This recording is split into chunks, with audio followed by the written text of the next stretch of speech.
itu harus dominan dan harus asik. Karena nanti kalau dalam kompetisi kita yang bernegara sehat, bawaannya marah-marah, orang yang salah bawaannya senyum, pasti pertarungan ini akan dimenangkan yang salah. Begitu juga yang orang bawa kebenaran, bawaannya pikir, sementara yang bawa kebatilan, dermawan, pasti kita akan kalah. Sengaja akan saya sampaikan hal-hal yang ringan, tapi itu menjadi solusi, menjadi jalan keluar bagi kita semua sebagai bangsa Indonesia. Ada banyak catatan sejarah. Dulu kita pernah sukses menghadapi penjajah, juga masyarakat dengan segala kesederhanaannya. Tapi yang menjadikan mereka kuat adalah bermental kullukum ra'in wa kullukum mas'ulun an ra'iyati. Semua kita bertanggung jawab terhadap proses sosial, terhadap proses kemerdekaan, juga terhadap proses berbangsa dan bernegara. Mental ra'in ini, mental menjaga, mental memberi, mental bertanggung jawab, ini yang menjaga kita. Hingga dulu para TNI, para pejuang itu di kampung-kampung dikasih ketela, dikasih gembili, dikasih hui, bisa makan. Gara-gara punya mental memberi ini bangsa kita merdeka. Dalam sejarah paling terkenal adalah ketika perang Tabuk. Itu sahabat yang saking miskinnya itu punya beras, misalnya di Indonesia kayak beras 2 kilo dikasihkan Nabi 1 kilo, yang 1 kilo untuk keluarganya. Sehingga anggaran perang ini tidak untuk biaya makan, tapi tetap untuk anggaran perang. Karena orang-orang menanggung makannya sendiri. Ini yang penting sekali supaya kita ngadepin pandemi, juga ngadepi problem. Masyarakat ini kita apresiasi, mereka juga ikut berjuang untuk menjaga ketertiban bangsa Indonesia. Bayangkan kalau kita semua ini kriminal, itu penjara penuh dan negara tidak akan mampu menampung kita semua karena kita melakukan kriminalitas, juga keuangan kita tidak cukup. Jadi sekedar tidak melakukan kesalahan itu sudah bagian dari kehebatan kita sebagai bangsa Indonesia. Itu yang dimaksud Nabi, kullukum ra'in wa kullukum mas'ulun an ra'iyati. Itu sebagai mukadimah untuk refleksi atau munajat kemerdekaan. Dan kita sering baca Quran. Kadang-kadang Allah Ta'ala itu suka ngendikan yang ringan-ringan. Allah Ta'ala yang Tuhan ketemu Nabi Musa yang berstatus kalimuwah. Kalimuwah itu seorang Nabi yang setiap punya problem itu komunikasi langsung dengan Allah Ta'ala. Saking terkenalnya Nabi Musa sering munajat sampai ketika beliau sakit gigi, itu langsung matur kepada Allah Ta'ala, ya Allah saya ini sakit gigi. Jadi tidak ke dokter, tidak ke tabib, tapi langsung ke Allah Ta'ala. Bersama Allah Ta'ala dikasih tahu, coba kamu ngunyah rumput ini, jenis ini. Setelah dikunyah, Nabi Musa sembuh. Suatu saat beliau sakit gigi lagi. Tidak lagi konsultasi dengan Allah, tapi langsung nyari rumput itu, kemudian dikunyah tambah sakit. Tambah sakit, Nabi Musa tanya, ya Allah ini sesuai resep pertama, kenapa tambah sakit? Resepnya Allah, dulu kamu percaya saya punya kekuatan menyembuhkan, sekarang percaya kamu sama rumput, silahkan minta sembuh dari rumput. Akhirnya semenjak itu jadi syariat bersama bahwa ikhtiar harus tetap hasbiyallah wa ni'mal wakil, meskipun tawakal juga harus tetap ikhtiar. Karena di semua cerita-cerita itu Nabi Musa tidak langsung disuruh berdoa, tapi disuruh ikhtiar, yaitu dengan mengunyah rumput tertentu yang menjadi obat sakit gigi. Tapi di balik itu semua ada hal-hal dahsyat yang Allah Ta'ala itu ngendikan atau cara memperlakukan seorang kekasihnya itu ringan sekali, rileks sekali, sehingga banyak kiai-kiai kita yang rileks. Fir'aun itu betapa biadabnya Fir'aun, betapa bengisnya Fir'aun yang menindas bangsa Israel, Bani Israel. Tapi pertama ketika Allah manggil Nabi Musa itu pertanyaannya ringan sekali. Wa ma tilka biyaminika ya Musa, kamu bawa apa? Padahal Allah tentu tahu. Ini Gusti, saya bawa tongkat. Kata Allah, untuk apa? Atawakka'u 'alaiha wa ahusyu biha 'ala ghanami wa liya fiha ma'arifu ukhra. Ya, banyaklah Gusti fungsinya tongkat ini. Untuk menghalau kambing saya ketika menggembala, untuk merontokkan daun-daun supaya dimakan kambing saya. Dan masih banyak lagi kepentingan yang lain. Kata Nabi Musa, wa liya fiha ma'arifu ukhra, dan masih banyak kepentingan lain. Sehingga para mufassir mengatakan bahwa psikologi seorang rakyat ketemu presiden atau ketemu gubernur, apalagi ajudan, ketemu pimpinannya itu pasti takut. Cara menghilangkan ketakutan itu diajak ngendikan atau ngomong yang ringan-ringan. Saya tidak bisa bayangkan kalau saya ketemu Mbah Maimun terus ditanya, Bah, kamu ngiyai kamu reputasinya sudah kayak apa? Yang sudah kamu pinterkan berapa? Yang sekarang jadi ahli sunnah berapa? Itu pasti saya gagap. Sama ketika gubernur ditanya menteri dalam negeri atau ditanya atasannya lagi prestasi, pasti gagap.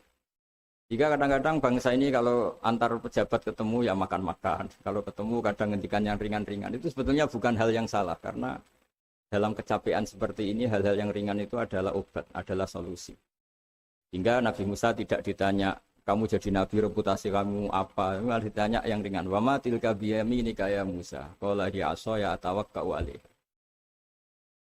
Hal itu juga yang kadang-kadang Nabi kalau ditanya, ayul islami khairun ya Rasulullah. Islam yang terbaik itu gimana ya Rasulullah? Jawabannya Nabi itu unik. Kadang hanya jawab it'amut to'am. It'amut to'am wa ifsa'us salam alaman arofta malam ta'rif. Ya Islam yang baik itu ya pokoknya makan-makan itu, kalau ketemu teman ya makan-makan kalau ketemu. Lalu dibalik keriangan ini, dibalik ketenangan ini atau keriangan ini, dibalik hal-hal yang sederhana ini, terjadi fikih yang luar biasa. Ini tadi saya nanti sampainya ke happy trend. Terjadi fikih yang luar biasa. Ketika ahli fikih mengatakan senyum itu sunat karena tidak wajib, tidak fardhu ain. Tapi konsekuensi hukumnya bisa wajib. Ya tadi misalnya kita punya istri solihah, tentu kita butuh happy. Yang istri kita misalnya judes, yang tidak istri kita ramah senyum. Maka ini ada persaingan halal dan haram. Dan haram ini bisa menang hanya modal senyum, yang halal karena bengis kalah. Jika dalam konteks tertentu maka yang dikatakan Nabi senyum itu sunnah, itu tidak dimanai ulama sunnah dengan arti tidak wajib. Tapi sunnah dengan arti perilakunya orang-orang soleh untuk kompetisi itu pasti senyum. Karena tidak kebayang kalau yang soleh, yang baik itu bawaannya tanfir, menjadikan orang lain lari, sementara yang batil menjadikan orang lain tertarik. Ini jangan sampai terjadi. Sehingga Islam kadang-kadang mengajarkan kita hal-hal yang ringan tadi. It'amut to'am. Ya kalau ketemu teman ya makan-makan. Kita tidak bisa bayangkan misalnya komunitas orang-orang bandar narkoba kalau ketemu anak buahnya makan-makan, rileks. Sementara kita yang soleh-soleh, meditnya minta ampun. Sehingga orang terus kapok berteman orang soleh karena bakhil. Terus mencari berteman orang batil karena sakhab. Begitu juga di perdagangan. Di perdagangan kita ingin produk halal ini menjadi inspirasi kita, menjadi mental kita. Sehingga barokahnya produk halal ini, kita tidak butuh lagi produk yang haram. Wa aghnina bi halalika an haramik. Semoga dengan halalmu ya Allah, kita tidak butuh lagi haram. Misalnya orang-orang soleh itu kalau sholat senangnya minta ampun. Bisa sholat saf awal senangnya minta ampun. Menemukan imam masih takbir, senangnya minta ampun. Sehingga kesenangan-kesenangan ini menjadi tidak perlu lagi senang hal-hal yang haram. Makanya saya ikut ngapresiasi happy trend ini, semoga jadi sistem perdagangan yang menjadikan orang itu jauh dari haram. Di antara haram dalam Islam adalah kita tidak punya harta kemudian menjadi beban bagi orang lain. Fayaku nakalan alan nas, menjadi beban orang lain. Hingga di makalah Imam Ghazali paling terkenal di antaranya muru'ah. Muru'ah itu harga diri seseorang itu punya uang, punya harta. Kata Imam Ghazali menyitir sebuah makalah orang sebelumnya, apa etika orang kalau ketemu teman? Kata orang itu jawabnya bawa uang katanya. Pokoknya kelihatan cukup. Gitu. Karena kalau kita ketemu teman, misalnya di Jakarta, orangnya sudah kelihatan hanya sanggup sak perjalanan, mesti pikiran pertama wah nyangoni ini, karena dia tidak akan kuat beli tiket. Gitu. Jadi belum sudah jadi problem.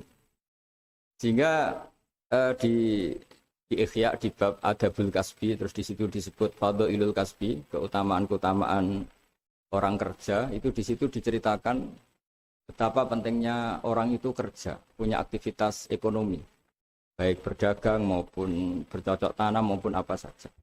Karena di antara etika berteman itu kata ulama ini punya uang, karena nanti si Sohibul Bait ini tidak kepikiran macam-macam.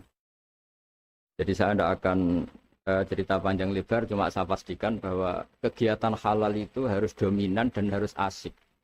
Karena nanti kalau dalam kompetisi kita yang bernegara sehat, bawaannya marah-marah, orang yang salah bawaannya senyum, pasti pertarungan ini akan dimenangkan yang salah. Begitu juga yang orang bawa kebenaran, bawaannya pikir, sementara yang bawa kebatilan, dermawan, pasti kita akan kalah. Di sini pentingnya ngaji usul fikih, bahwa bagaimana tadi yang beberapa kali disinggung oleh Kiai Haji Ma'ruf Amin.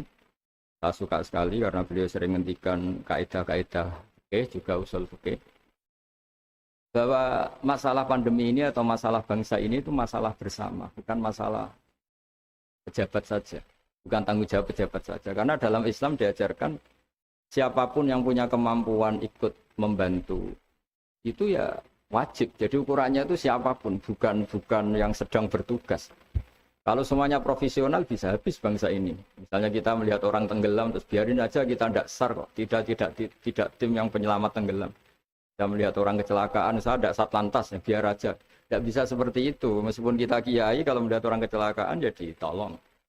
Meskipun kita tidak profesi itu, kalau berkesempatan ya menolong. Kalau semuanya profesional bisa habis bangsa ini, karena nanti orang tenggelam nunggu tim SAR datang baru nolong. Nanti ada orang kecelakaan nunggu Kasat Lantas datang baru nolong. Ya tidak seperti itu. Ukurannya kalau dalam fikih ya man lahu qudratun 'alal fi'li, yang mampu melakukan ya harus melakukan. Jadi saya terima kasih sekali sama Kiai Haji Hasib, sama semua keluarga Tambak Beras, bahwa aktivitas dulu yang dilakukan bahwa Hasbullah sebagai pedagang, sebagai importer kain, sebagai penggerak ekonomi bangsa Indonesia, dan dulu gerakan-gerakan besar Indonesia juga dimulai dari Serikat Dagang.